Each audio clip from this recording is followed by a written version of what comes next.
Carta de Paulo aos Efésios, capítulo 1, a partir do 16 até o 23. Quantos encontraram, pode dizer amém?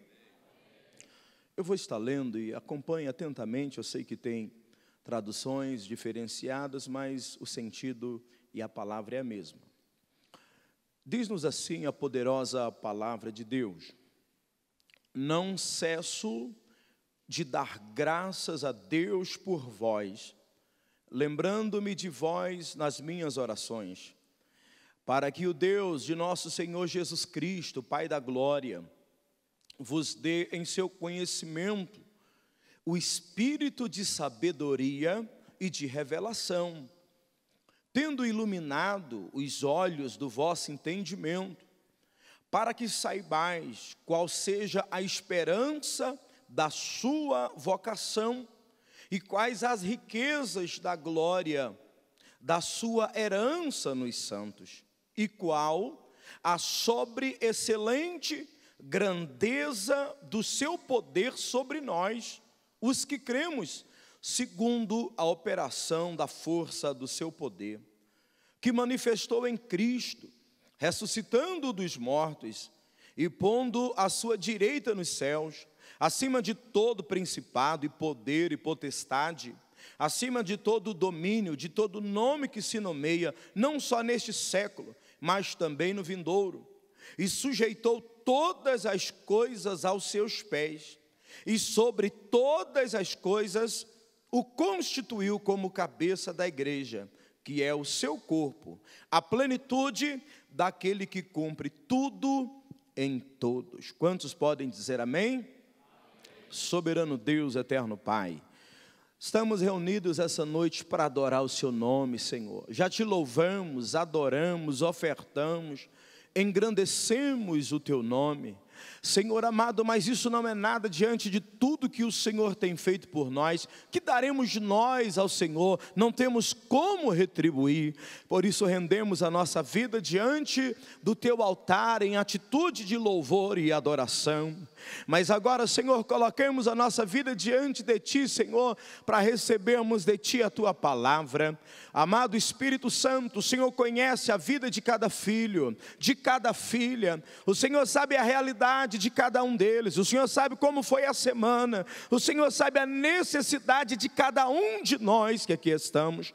Nossa oração é essa: supre toda necessidade em glória. Venha o teu reino e faça a tua vontade. O Senhor sabe o que é melhor, Senhor. Eu sei que nós precisamos de diretrizes. Eu sei que nós precisamos da palavra, da direção, Senhor. E é o Senhor que tem. Pai, nós não temos em quem confiar a não ser em ti. Nossos olhos estão postos em ti, Senhor. Por isso, em nome de Jesus, te pedimos: abre a porta da graça, da palavra, e mais uma vez ministra sobre nós e nos abençoa, em nome de Jesus, para a glória de Deus. Podeis assentar, queridos.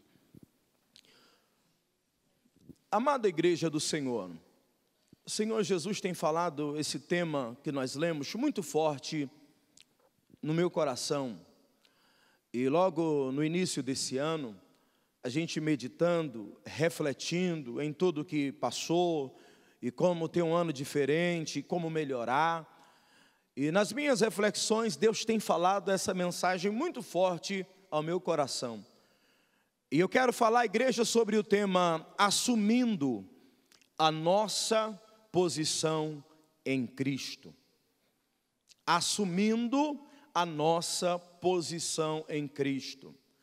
Eu acredito que muitas pessoas que estão na igreja ainda não entenderam a grandeza da posição que um cristão tem na pessoa de Cristo. É evidente que aqueles que já são maduros, experimentados, simplesmente vai ser relembrado. Mas eu quero crer que muitas pessoas que estão na igreja ainda não entenderam a grandeza da posição em Cristo. Primeiro entender, e depois de termos entendimento, a revelação, assumir, tomar posse desta posição. E então, de posse dessa posição, usufruir, agir como tal. Agir como quem tem as prerrogativas, como quem tem autoridade, como quem tem esse direito, como quem tem essa bênção. Porque, queridos, uma vez que nós entendemos essa mensagem, não tem como a nossa vida continuar a mesma coisa. Não tem como a nossa vida continuar a mesma coisa. Quando o apóstolo Paulo recebe esta revelação, revelação é tirar o véu e revelar o que está em oculto. Quando ele recebe essa revelação, o coração dele enche de alegria e enche de júbilo, e ele começa a louvar ao Senhor. Eu vou ler aqui pelo menos 4 textos que você vai ver ele louvando ao Senhor, porque o coração está cheio de alegria e de júbilo, e ele começa a louvar ao Senhor. Mas você vai entender que o lugar que ele está não é o melhor. Não é uma posição de honra. Materialmente falando, socialmente falando, não é uma posição exaltada, não é uma posição de destaque. Paulo está onde? Paulo está na cadeia. Paulo está preso. Paulo está privado da sua liberdade. É de se esperar que alguém que está preso e, além de tudo, injustamente, era para estar triste, era para estar reclamando. Mas como ele entende a grandeza da posição que ele está, as grades que estão na sua frente não têm o poder de atingir a sua alma. Ele está com a alma cheia de alegria e ele começa a adorar o nome do Senhor.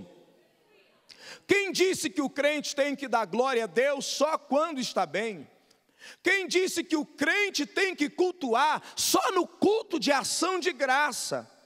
Isso ainda é para novo convertido, é para quem não entende ainda.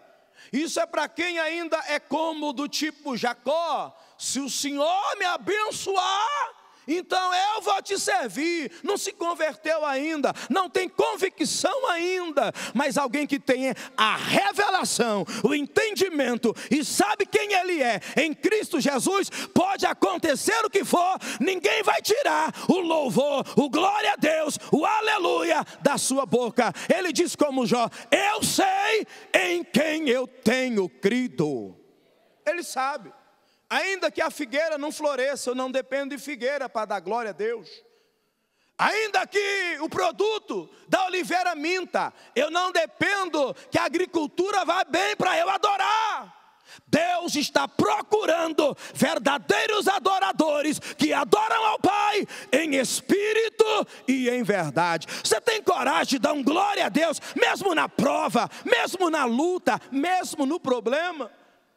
Porque afinal de contas, nossa fé não é interesseira. Olha o que Paulo diz: bendito Deus e Pai de nosso Senhor Jesus. Paulo está na cadeia, mas quando ele abre a boca, ele diz: seja bendito o nome do Senhor Jesus, o qual nos abençoou com todas as bênçãos espirituais. Ele sabe quem ele é em Cristo. Aí depois o Paulo vai dizer assim, ó: para louvor da sua glória, da sua graça, o qual nos fez agradáveis em si no amado. Ele está louvando a Deus. Versículo 12: a fim de sermos para louvor da sua glória. Irmãos, Paulo começa a escrever e não passa 2 versículos. Ele tem que dar glória a Deus e aleluia, porque o Senhor mostrou a posição que ele está em Cristo. E Paulo vai dizer o seguinte: eu oro a Deus. Minha oração é essa. Essa é a oração de todo líder. Essa é a oração de todo pai pela família. Essa oração para todos aqueles que estão numa posição de liderança. Para quê? Foi o primeiro versículo que nós lemos. Para que Paulo ora? O que Paulo está buscando? Versículo 17: para que o Deus de nosso Senhor Jesus, o Pai da glória, vos dê. Deus, eu quero que o Senhor dê. O que o Senhor quer que eu dê para a igreja? O Paulo está falando: eu quero que o Senhor dê no conhecimento deles o espírito de sabedoria e o espírito de revelação. Eu quero que o Senhor atue na mente, que o Senhor venha abrir a mente deles e eles venham compreender o que eles não entenderam ainda. Essa mensagem nunca foi necessária como no dia de hoje.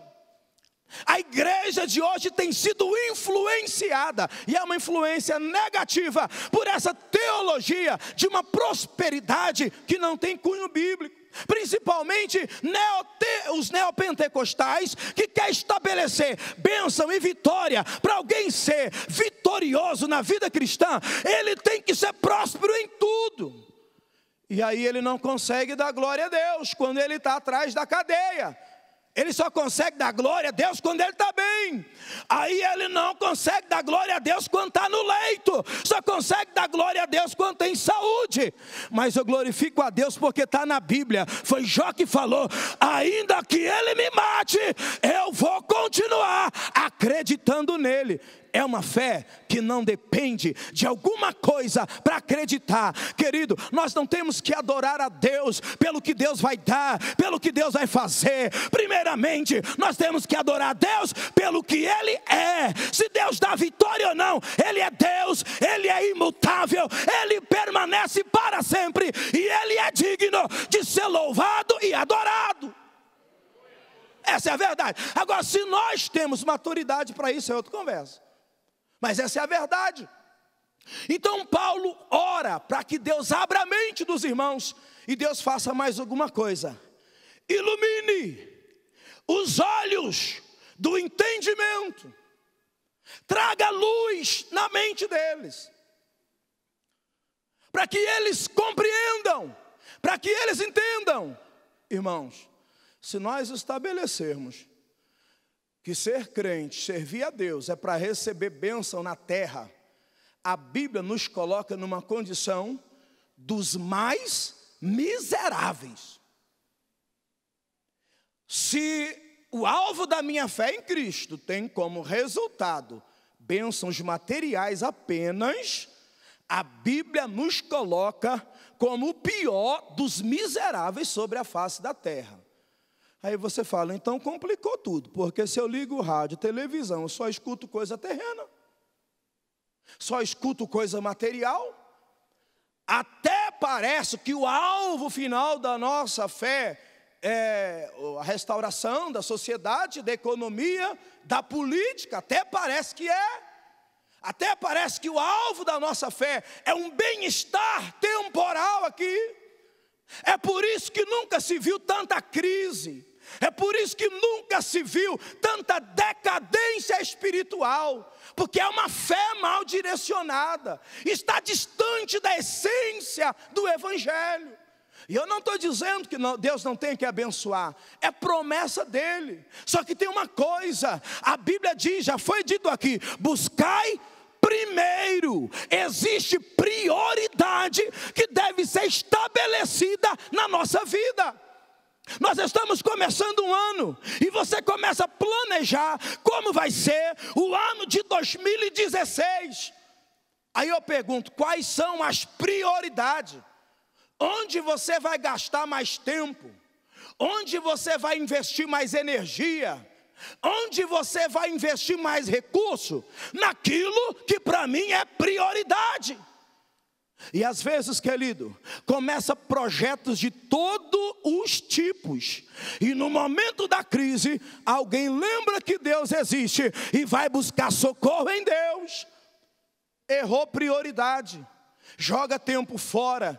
Tem gente que corre, trabalha, batalha, no final termina frustrado, porque os alvos, os objetivos, as prioridades da vida não estão claras e não estão bem definidas. Mas deixa eu te dizer uma coisa para você, meu irmão e minha irmã: se logo no começo desse ano você colocar Jesus Cristo na prioridade da sua vida, se você colocar lá disposição de tempo para Ele, disposição de energia para Ele, disposição de recurso para Ele, as demais coisas vai chegar de bandeja na sua vida. Isso é promessa. Alabacandaragachai. Mas o oposto também é verdade. Se você estabelecer um monte de projeto que não é de Deus, vai passar mais um 31 de dezembro frustrado. Nunca se viu tanta frustração na terra igual 31 de dezembro. Porque se estabelece que dentro de um período de um ano tem que acontecer um monte de coisa. E às vezes não tem nem a sensibilidade para saber o que Deus tem para nós. E aí nós erramos alvo e prioridade. Aí depois a gente termina frustrado.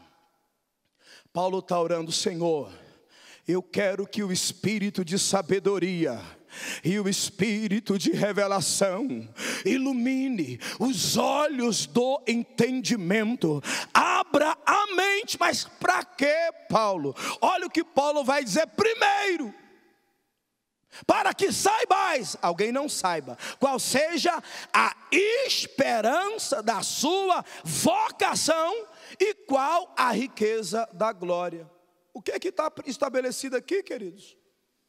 Quando nós somos chamados e vocacionados, isso deve gerar uma esperança em nós. E qual que é a obra que o Senhor está fazendo em nós e que o Senhor quer fazer em nós? Paulo louva a Deus primeiro por causa do novo nascimento, porque agora essa pessoa nasceu de novo da água e do Espírito, e agora ela já tem dentro de si a presença real do Espírito Santo de Deus.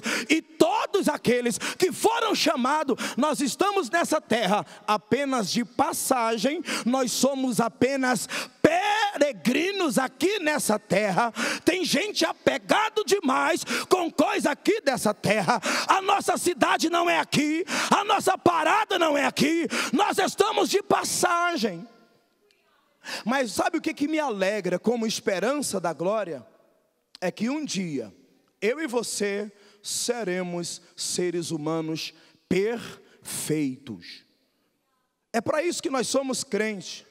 A Bíblia diz que no dia do arrebatamento da igreja, aquilo que é mortal será absorvido pela imortalidade. Essa natureza pecaminosa, que hoje são obstáculos que temos que lutar todo dia, um dia ela vai ser tirada de nós. E o que vai ficar em cada um de nós? Apenas a natureza santa, pura e perfeita de Jesus Cristo. É a salvação completa da nossa vida. Não vai ter tristeza, não vai ter choro, não vai ter tentação, não vai ter pecado, não vai ter embaraço, não vai ter ansiedade. Ei, um dia você será um ser humano perfeito como resultado da obra redentora de Cristo na cruz do Calvário.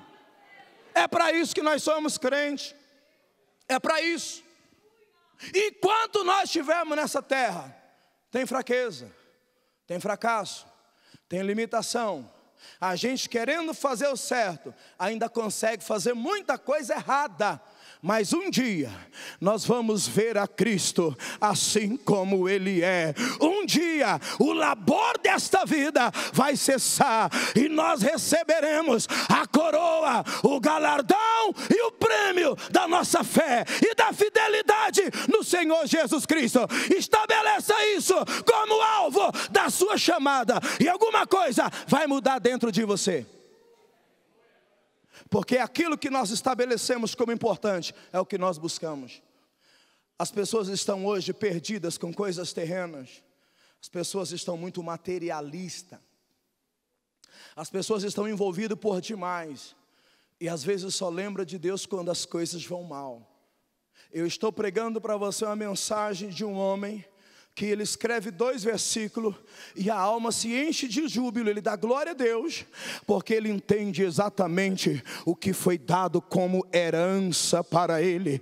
Ei, quando você aceitou Jesus, foi adotado como filho, foi adotada como filha, o teu nome foi escrito no livro da vida, e como filho e como filha, nós somos herdeiros de Deus e co-herdeiros juntamente com Cristo. Faz parte do testamento. E um dia você vai desfrutar dessa riqueza, dessa herança, dessa glória, se permanecer fiel na pessoa de Jesus Cristo, o nosso Senhor. E para quem ama essa promessa, vai ter um galardão ainda maior, porque compreendeu a riqueza da glória. A verdade é que a igreja nos dias de hoje tem se apegado demais. E você sabe qual que é o problema? Essas coisas terrenas não preenchem a alma. Nunca se viu tanta tristeza, angústia, Radamando Kebirassai, nunca se viu tanta depressão. Nunca se viu como se vê hoje. Aí você fala lá no mundo, pastor, não, o mundo jaz no maligno, não é isso. Eu estou falando é dentro da igreja. Quantas pessoas que estão na igreja, mas são vazias, não se realiza, não se completa, corre atrás de coisa e não se satisfaz. Quer chegar no topo e quando chega no topo está vazio, porque estas coisas não preenchem a alma. Não é para isso que nós fomos chamados. Isso tem uma certa importância como segundo grau, mas se você estabelecer Cristo como alvo maior e primário da sua vida, você vai se sentir completo, realizado na pessoa de Cristo. Paulo está orando para isso, mas não para aí. Paulo pede algo para Deus, que isso me encantou quando eu li. Paulo fala: Senhor, eu quero que eles saibam, porque muita gente não sabe, qual é a excelente grandeza de poder. Paulo não diz poder, Paulo diz poder somado a uma grandeza.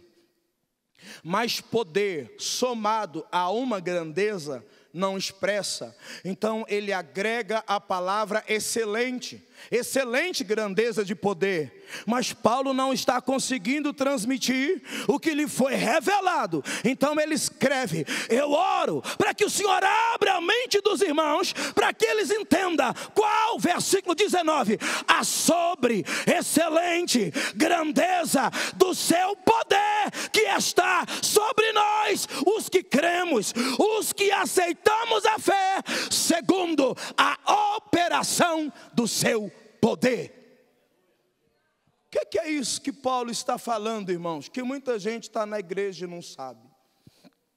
A Bíblia diz, queridos, que quando Cristo morreu, Ele foi até as partes mais baixas do inferno. Primeiro, Ele toma a chave. Todas as vezes que você lê na Bíblia chave está falando de autoridade.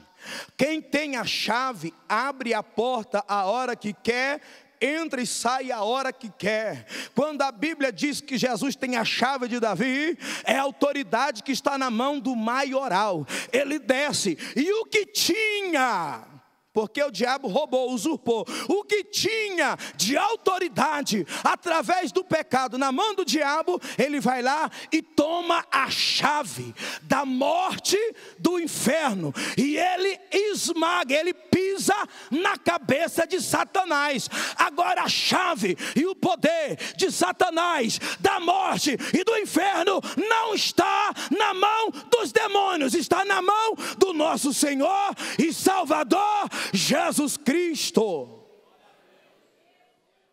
Mas não para aí, ele sobe. E quando ele sobe, ele encontra nos ares. O que é que tem nos ares? Efésios capítulo 6 vai falar que nas regiões celestiais tem principado, potestade, hostes espirituais da maldade nos lugares celestiais. Se Deus abrisse a visão de muito crente, ficaria uma semana sem dormir, se ele contemplasse o que tem no reino celestial, invisível, espiritual. Por isso que Paulo fala que nós estamos numa guerra, que essa guerra ela é real. Só que eu disse que nós temos uma posição. E primeiro nós temos que entender qual é essa posição. Então Cristo já está subindo, Satanás já tem a cabeça esmagada, já não tem poder de reação. A chave está na a chave da morte, do inferno está na mão de Jesus. E quando ele sobe, o que ele encontra? Principados, potestade e dominações. São os poderes que dominam sociedades, são os poderes que causam toda sorte de males na face da terra. Atrás de cada mal tem a ação do maligno. É o reino das trevas. Satanás é o príncipe do reino das trevas. Foi Jesus que falou. Mas eu quero que você entenda o seguinte: quando Jesus começa a ser elevado para assumir a sua posição, a Bíblia diz que ele subjuga principado. Principado não pode ficar, mas aonde está? Porque Jesus subjuga potestade, dominações, toda a força das trevas, todos os demônios juntamente foram subjugados e estão debaixo dos pés do nosso Senhor e Salvador Jesus Cristo. Você pode glorificar o vencedor, o invicto, o poderoso? Então ele se assenta poderoso. Ele subjuga todo o reino das trevas. E Jesus Cristo abriu a boca e fez uma declaração: todo poder foi me dado nos céus e na terra. Por isso não existe nada e nem ninguém que possa atingir ou chegar perto do meu, do teu, do nosso Senhor e Salvador Jesus Cristo. Tá bom, pastor. E onde que eu entro nisso? A Bíblia diz que Jesus Cristo é estabelecido como cabeça da igreja. Algum de vocês já viram alguma cabeça andando sozinha? Algum de vocês já viram alguma cabeça desenvolvendo atividade sozinha? Algum de vocês já conseguiram ver uma cabeça pegando todas essas cadeiras da minha esquerda e passando para a direita? Por mais inteligente que seja, alguma cabeça faz isso só? Não. Então legal. Jesus é o cabeça. Mas quem que é o corpo? Jesus Cristo estabelece a igreja como corpo, como agência mais poderosa. Ele subjuga todas as coisas e se estabelece como cabeça da igreja. A igreja foi exaltada, elevada juntamente com Jesus Cristo. A igreja goza da mesma prioridade e poder que Jesus Cristo. Por isso Paulo vai dizer, Efésios capítulo 2, versículo de número 6, e nos ressuscitou juntamente com ele e nos fez, nós quem? Igreja, assentar juntamente com ele nos lugares celestiais. A igreja está acima de todo principado, a igreja está acima de toda potestade, a igreja está acima de todas as dominações. Não existe entidade, agência no reino natural e espiritual que possa se equiparar à igreja. Quando Cristo subiu e quando ele se assentou, ele estabeleceu a igreja vitoriosa, poderosa e triunfante juntamente com ele. Deixa eu ver quem está me entendendo. Quem é a igreja de Deus aqui? Quem aceitou Jesus como Senhor e Salvador da sua vida? Quem já recebeu o perdão dos seus pecados? Quem já foi introduzido no corpo de Jesus Cristo? Deixa eu ver aqui. Segura essa mão levantada, por favor. Você é vencedora. Você é vencedor. Você é vencedor. A igreja é triunfante e poderosa na pessoa de Jesus Cristo, o nosso Senhor. É isso que a Bíblia está dizendo. E Paulo fala assim: sabe qual que é minha tristeza, Jesus? É que eu vejo crente agindo como fracote. Você sabe qual que é a minha tristeza? O Paulo está falando. Sabe por que eu estou orando?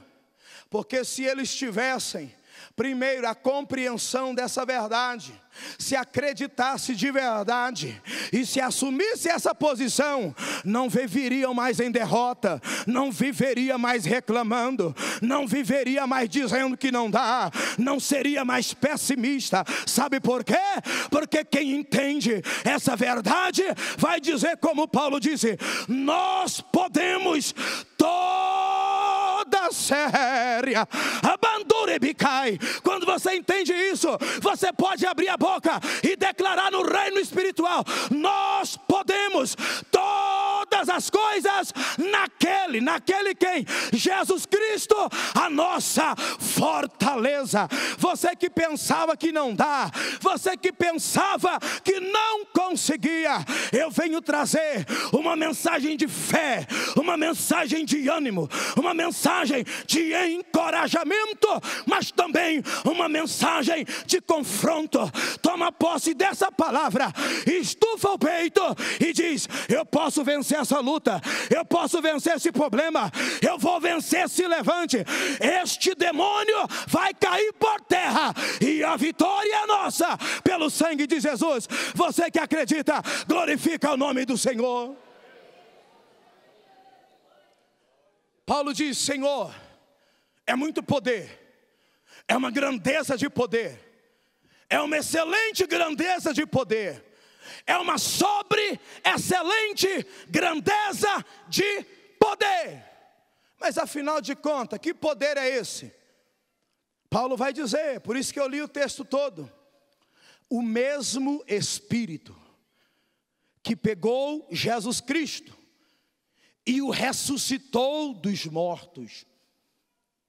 Jesus Cristo venceu a morte, ressuscitou dos mortos através da força e do poder do Espírito Santo de Deus. O mesmo poder que pegou a Jesus Cristo, e ele foi lá nessa guerra, lá no inferno, e ele sobe acima de todo nome, de todo poder, de toda autoridade, e assenta para reinar triunfante.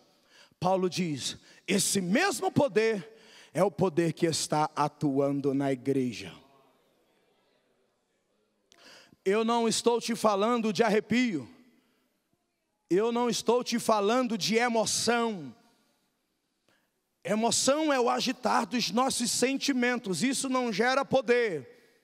Tem hora que a gente está alegre, aí basta um telefonema e você fica triste. Está todo animado, vem lá um e-mail do desemprego e você já passa uns 2 dias para baixo. Isso é emoção, isso é emoção. Eu não estou te falando de emoção, eu estou te falando de poder e autoridade real no reino espiritual. Dereba Xandarai. Primeiro, você tem que entender o que é essa sobre-excelente grandeza de poder. E está escrito que ele opera em nós, os que cremos. Eu estou dizendo que quando você acredita em Jesus Cristo, Ele logo envia uma garantia e um penhor. E não é qualquer coisa, é o Espírito da plenitude de poder, que a partir de agora vai atuar 24 horas por dia na vida do crente, na vida da crente, daquele que acredita, daquela que acredita, daquele que não para, daquela que não para. Eu estou dizendo que 24 horas por dia, esta sobre excelente grandeza de poder está à nossa disposição.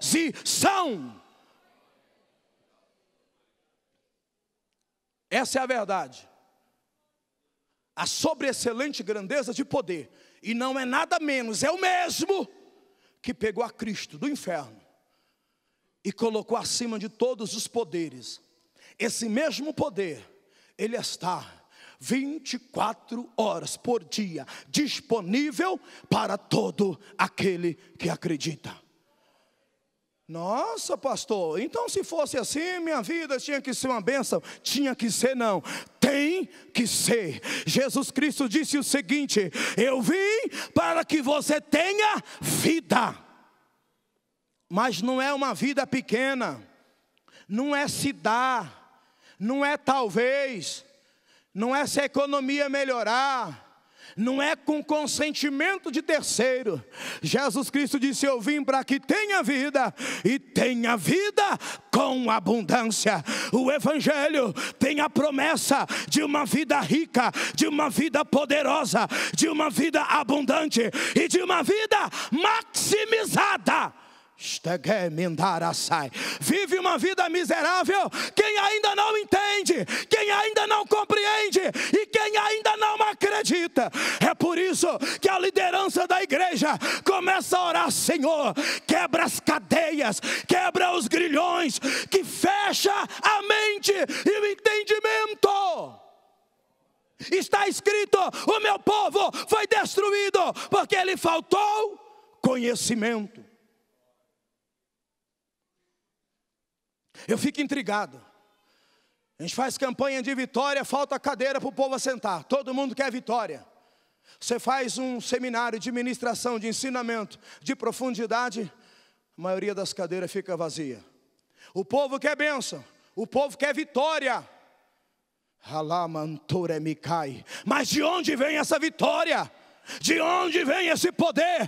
Conhecereis a verdade, e a verdade vos libertará. O que tiver de amarra, o que tiver de oposição, o que tiver de contrário a essa verdade, se você tão somente acreditar, a chave que libera esse poder real.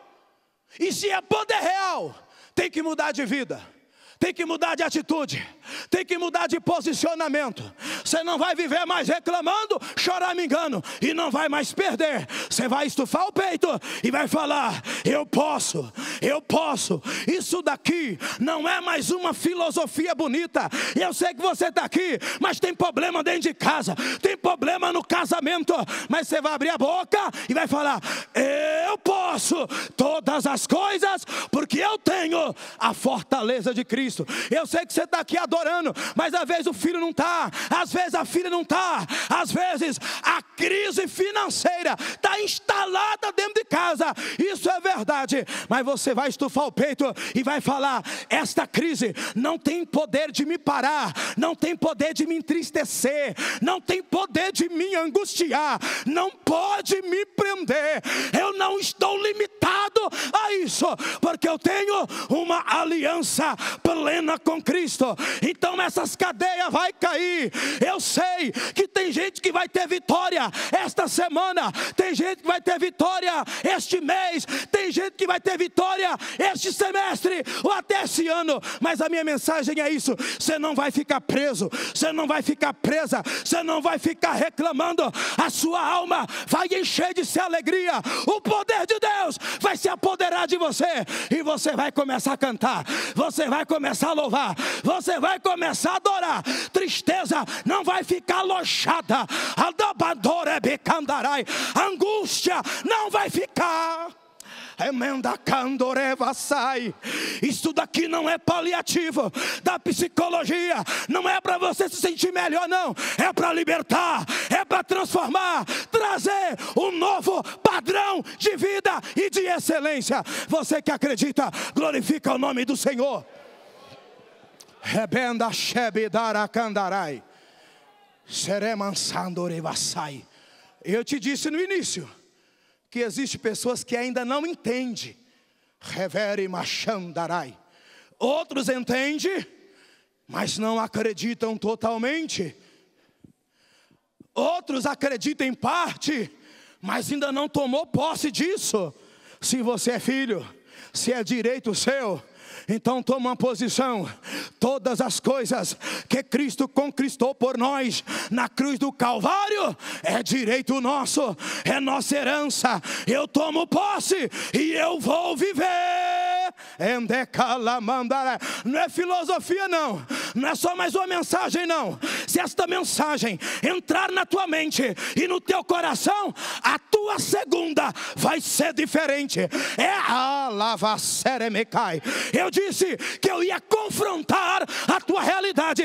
Esta semana ela vai ser diferente, porque o que vai estar atuando é a plenitude do poder do Espírito Santo de Deus. Você sabe qual que é o nosso problema? É que muitos de nós têm nota 10 de fé, melhor, de religião. Mas quando chega a fé, que é fé, pastor? Deixa eu te dar uma definição de fé. Fé é crer que a palavra de Deus é fato. É só uma questão de tempo e isso vai ser realidade na minha vida e na sua vida. Porque passa os céus e a terra, mas as minhas palavras não hão de passar. Isso é fé. Fé, confiança total, inabalável na palavra de Deus e na autossuficiência de Deus e na fidelidade do caráter de Deus. Eu tenho autoridade do céu para dizer que se esta palavra está sendo liberada, ela não volta vazia. Mandou e cai. Se resolver abrir a alma, acreditar de verdade, pode marcar o dia de hoje entre o antes e o depois, porque você vai viver uma dimensão de milagre, de poder e de sobrenatural na terra.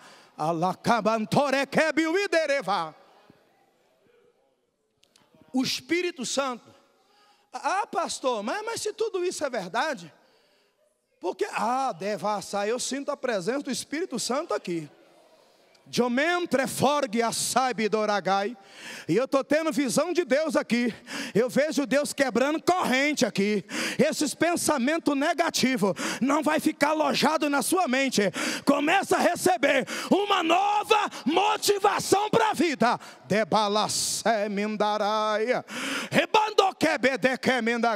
Teu coração não vai ficar mais aflito e nem ansioso, como foi lido aqui. A Bíblia diz, Filipenses capítulo 4 versículo 6, não estejais ansiosos com coisa alguma, nada pode roubar a nossa paz, porque nós estamos unidos a Cristo. Ele é vencedor invicto e nós somos juntamente com Ele. Só para eu ver quem acredita de verdade, joga a mão para cima e dá um brado de glória a Deus aí. Abraão foi fortalecido na fé, dando glória a Deus. Deixa eu dizer algo para você. A Bíblia diz, não extingais o Espírito.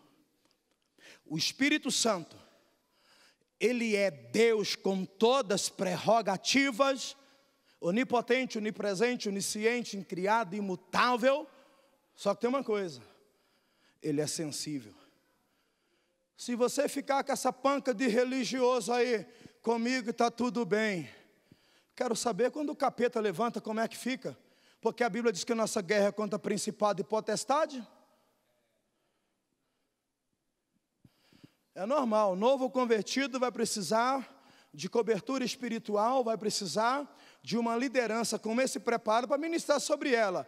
Mas calma aí, meu irmão, tu está aqui 10 anos, vamos reagir. Calma aí, minha irmã, tu está nesse banco 20 anos, não consegue levantar a mão e fazer uma oração definitiva, confrontar demônios e mudar resultado pela fé? Jesus falou, quando eu voltar, eu vou encontrar fé na terra.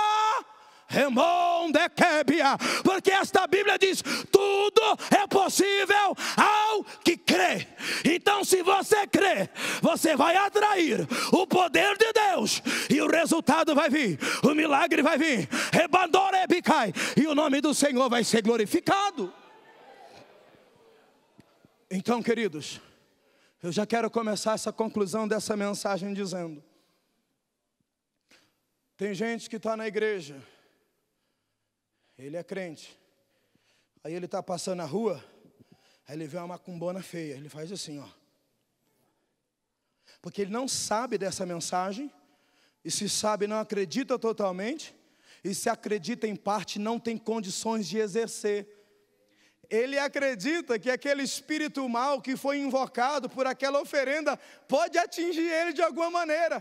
Tem um monte de crente desse jeito. Tem gente que passa na frente daquelas casas que cheiram incenso, ele fala, eu vou passar até do outro lado da rua. Tem crente que vê, quando alguém vê alguém paramentado, por exemplo, do espiritismo, fala, o sangue de Jesus tem poder, e dá volta. Paulo está dizendo, eu estou orando para que o espírito de sabedoria e de revelação abra os olhos da mente, para que eles entendam que foram lavados, remidos, purificados e incorporados no corpo de Cristo, e eles têm a plenitude do poder de Cristo.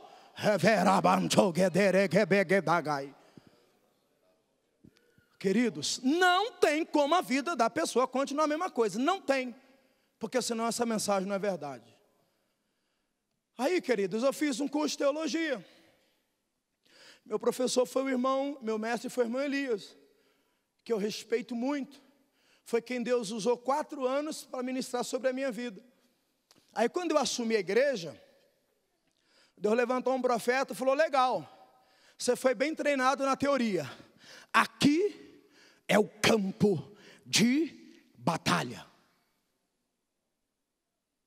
Vamos ver se você sabe usar bem essa espada. Vamos ver o que você absorveu dessa mensagem. E o que eu vou falar agora vai balançar a fé de alguém, mas não se preocupa não. É alimento sólido, é só para gerar firmeza. Chega uma irmã na nossa igreja, aceita Jesus, cai possessa. Eu não estava no culto. Novamente ela vai no culto, cai possessa. E aí eu chamei um irmão, que Deus me mostrou e falou, vai lá, a gente tem um trabalho para fazer lá. Quando eu cheguei na casa dela, as irmãs falaram, ela está 7 dias urrando como um bicho, ninguém dorme, possuída de uma legião de demônios. E eu falei, qual que é o problema dessa menina? As irmãs falaram, ela namorou com um rapaz e deu um fora no rapaz. Aí esse rapaz fez uma oferenda com uma mãe de santo aí, e quem ela namora, a pessoa morre. Já morreu 2, esse terceiro já está encomendado, vai morrer também. Porque o reino das trevas é real, querido. Se a Bíblia está escrito que a nossa guerra contra principado e potestade, é porque é. Se a Bíblia está dizendo que a nossa guerra é contra a hoste, é porque é. Então, se eu fosse você, um conselho de amigo, quando eu chegava na igreja, eu não ficava batendo papo não. Eu ia me aproximar em oração da comunhão do Espírito e atrair esse poder para a minha vida. É isso que muda. É isso que muda. É contato com o Espírito. A Bíblia diz que esse poder se manifesta em Cristo. Não é na igreja. Aí você fala, não entendi nada. Tem gente que pode vir na igreja, pode ficar sentado no culto, mas na frente do coração tem uma parede de concreto, reclama de tudo, murmura de tudo, não aceita nada que vem de Deus e volta seco como entrou, irmão. Porque isso é para quem quer, para quem aceita a palavra, para quem abre o coração e para quem recebe de bom grado a palavra de Deus. Isso é pessoal e é subjetivo. É por isso que pode estar alguém do seu lado com o coração queimando em brasa e outro seco, vendo defeito o culto inteiro. Eu quero ver na hora da guerra o que você vai fazer, porque a guerra é real, está escrito. Cheguei lá, queridos, tomei ciência da situação. Aí tinha um rapaz que era da família e falou assim, eu vou entrar nessa obra. Falei, tu está se oferecendo, eu não te chamei. Porque na hora que a guerra ficou travada, ele começou a gritar e bater a cabeça na parede. Eu falei, com licença, vai lá para o outro lado, isso aqui não é para criança. Outro dia, uma mãe falou para mim, vem cá expulsar o demônio da minha filha, que ela está igual um bicho. Eu fui lá. Quando eu comecei a orar, o demônio saiu da filha e entrou na mãe. Porque a legalidade estava na mãe. E ela querendo orar, de que jeito? Queridos, entenda o que eu vou te falar. Eu estou dizendo que isso aqui é real. Eu estou dizendo que quando você acredita, praga nenhuma chegará à sua tenda, nem seta que voe de dia, nem mortandade. Se eu fosse você, eu dava um glória a Deus para valer, porque essa mensagem ajuda a crente a caminhar. Não pega, não chega.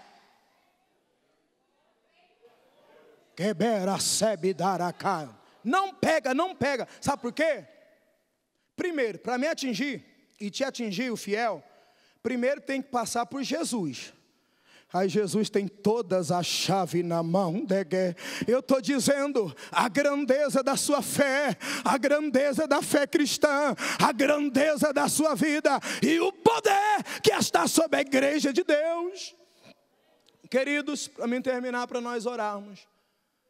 A legião pega aquela menina e parecia que nada dava jeito, porque a coisa é feia. Na hora, irmãos, Deus abriu minha visão espiritual e eu vi quem foi a mãe de santo. Deus me mostrou, espírito de revelação. Tem coisa, mãe, que você nunca vai saber da sua filha. Só que eu vim te trazer a mensagem. Existe um espírito de revelação. O Espírito de Deus vai mostrar o que tem e vai mostrar o caminho da vitória. É assim, irmão. É desse jeito mesmo. Aí eu comecei a ter a visão. Quando eu vi, querido, foi um negócio feio, uma oferenda feia. Eu falei, meu Deus, e aí? Eu falei, e aí? E aí que eu não estou mais na terra. Não, não. Hoje quem atua na terra é a minha igreja, Labadaravassai.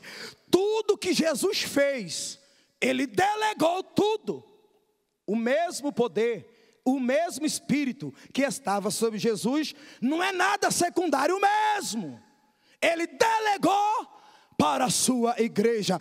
Quem é a igreja verdadeira de Cristo aqui? Esta prerrogativa é sua. Irmãos, quando eu olhei para mim, eu estou compartilhando experiência prática. Eu não vi o meu corpo. Eu me vi tomado numa tocha. E aí, querido, quando eu virava, eu vi as labaredas virando. Falei, uau, o que é isso? Jesus falou que você não estava entendendo, mas você sempre teve esse poder. Irmãos, eu fui tomado de uma ousadia tão grande. E eu falei, raça de demônios do inferno, que até hoje atrasou a vida sentimental dessa menina. Eu não estou pedindo, eu estou mandando. Em nome de Jesus, sai! Ela ficou completamente liberta. E o nome do Senhor Jesus foi glorificado.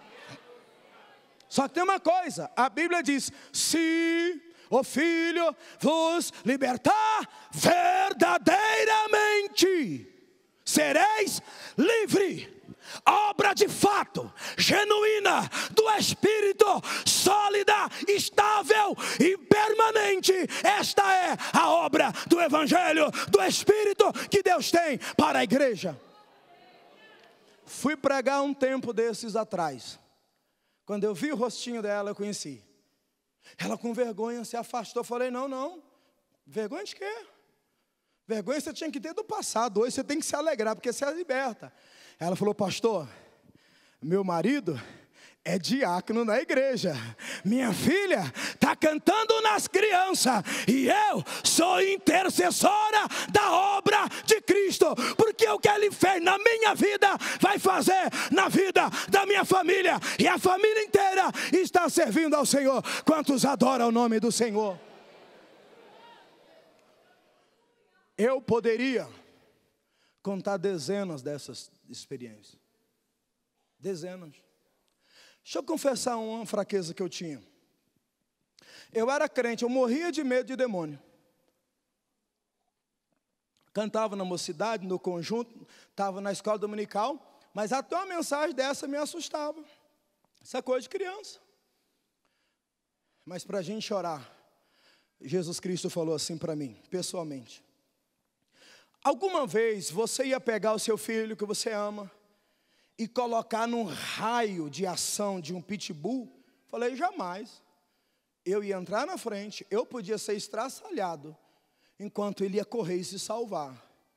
Aí Jesus falou: se você, que de natureza é ruim, fazia isso, e eu que sou um pai perfeito, cheio de amor. Eu falei, eu acho que eu estou entendendo. Ele falou: quando eu mandar você ir, vai, porque eu já cuidei de tudo. Eu só preciso de alguém que me represente na terra. Porque quando você orar e falar em nome de Jesus, deixa o restante comigo, porque eu vou honrar o meu nome e a minha palavra. Quantos acreditam assim? Glorifica o nome do Senhor.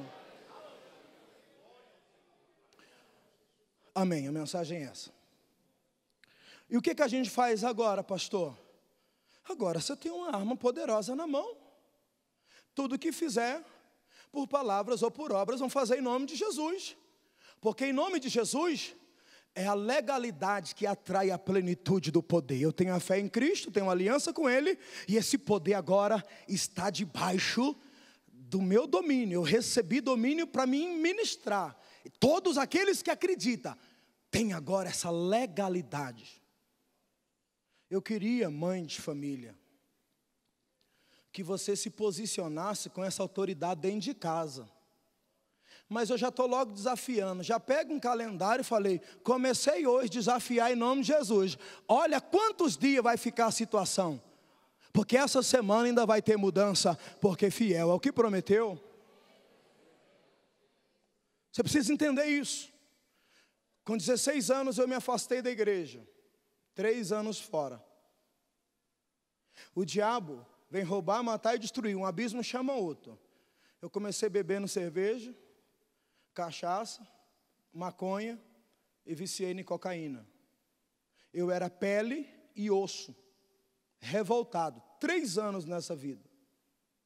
Região do Guarará 1, tudo conhece minha história. Dos 16 aos 19. Um dia minha mãe falou: quando você vai para a igreja, meu filho, isso vai aumentar a fé de alguém. Jesus está mandando eu contar. Eu só conto quando Ele manda. Eu não acredito em showzinho, acredito no testemunho verdadeiro. Eu falei: mãe, eu já cansei do mundo. Eu já cansei do pecado. Só que eu não consigo sair de onde estou. Minha vida vai terminar assim. Estava totalmente oprimido, debaixo da opressão maligna. Estava sem Deus, eu perdi a aliança. Minha mãe olhou para mim e falou: o sangue de Jesus tem poder, você é de Deus, você nasceu para ser pastor e profeta, e Deus vai te levantar na terra. Mãe, levanta como autoridade, use esse poder dentro da sua casa. Pai, levanta como cabeça de família. Liderança, levanta como representante de Jesus, e você vai mudar a história, a situação, através da fé. Eu termino dizendo: na mesma igreja que eu saí com 16, eu voltei com 19.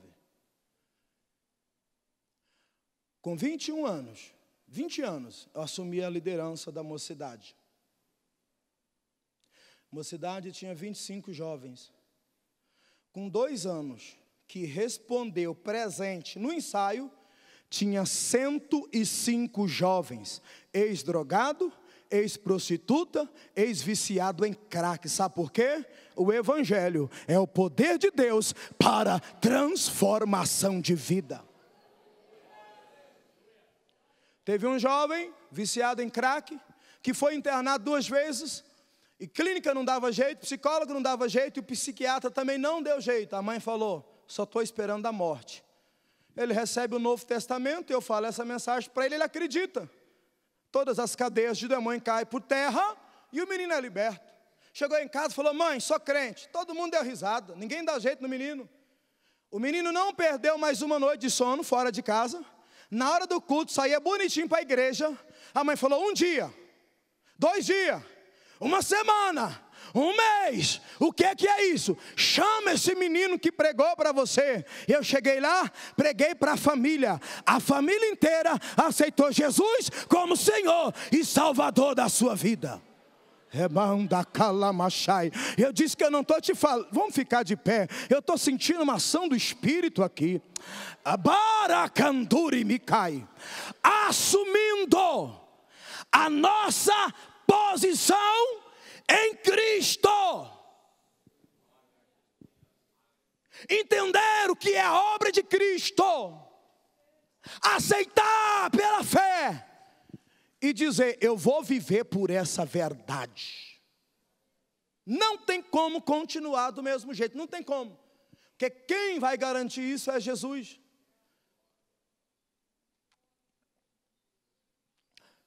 Posso, por um pouco de experiência, entender os conflitos que cada um está passando. Aí a gente junta tudo isso e fala, pastor, o pacote é grande. E eu com isso? Meu objetivo é entregar a mensagem, o dono da mensagem garante o restante.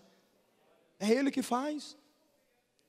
Só que eu acredito com toda a minha alma, que a fé vem pelo ouvir, e o ouvir pela palavra de Deus. Eu acredito que quem dá crédito a essa mensagem, quem já entendia foi renovado. E quem não entendia está ampliando o conhecimento. E quem entendia em parte, mas tinha medo, está recebendo essa consolidação de fé. Porque este ano você vai vencer, você vai superar, você vai romper, as coisas vão mudar. E você vai ter o seu testemunho para a glória de Deus.